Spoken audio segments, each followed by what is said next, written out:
உண்மையை பேசுகிறவர்கள், சத்தியத்தின்படி வாழ்கிறவர்கள், இவர்களை சுற்றி நிறைய கூட்டம் இருப்பதில்லை. இவர்கள் பாதைகளில் மலர்களையும் மக்கள் போட்டு வரவேற்பதில்லை. சத்தியத்தை பேசுவதினால் பாதைகளில் முட்கள் கூட வந்து விழலாம், ஏன் பாதையை கூட அடைக்கலாம்.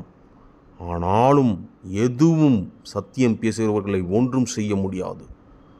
ஆம், அவர்கள் சர்வ வல்லமையுள்ள கர்த்தரின் கரத்தில் அல்லவோ இருக்கிறார்கள். உதாரணமாக, பரிசுத்த எலியாவை சுற்றி அதிக ஆட்கள் இல்லை. ஆனால் என்ன நடந்தது? சத்தியத்தை பேசுகிற, தீர்க்க தரிசனமாக பேசுகிற எலியாவுக்கு யாருக்குமே பயப்படாத ராஜாவே பயந்தார். ஆம், எவருக்கும் ஒரு துண்டு கறி கூட விட்டு கொடுக்காத காகம் கூட எலியாவின் வயிறு நிரம்ப கறி கொடுத்தது.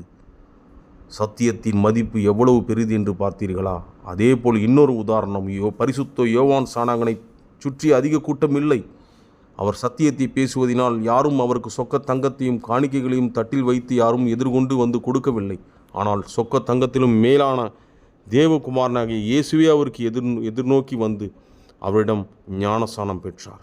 ஆம், தெய்வத்திற்கே ஞானஸ்நானம் கொடுக்கும் பாக்கியம் பெற்றார் யோவான் ஸ்நானகன். எனவே பிரியமானவர்களே, உண்மை பேசுகிறீர்களா? சத்தியம் பேசுகிறீர்களா? உங்கள் கூட கடவுள் இருக்கிறாருங்க. லைஃப்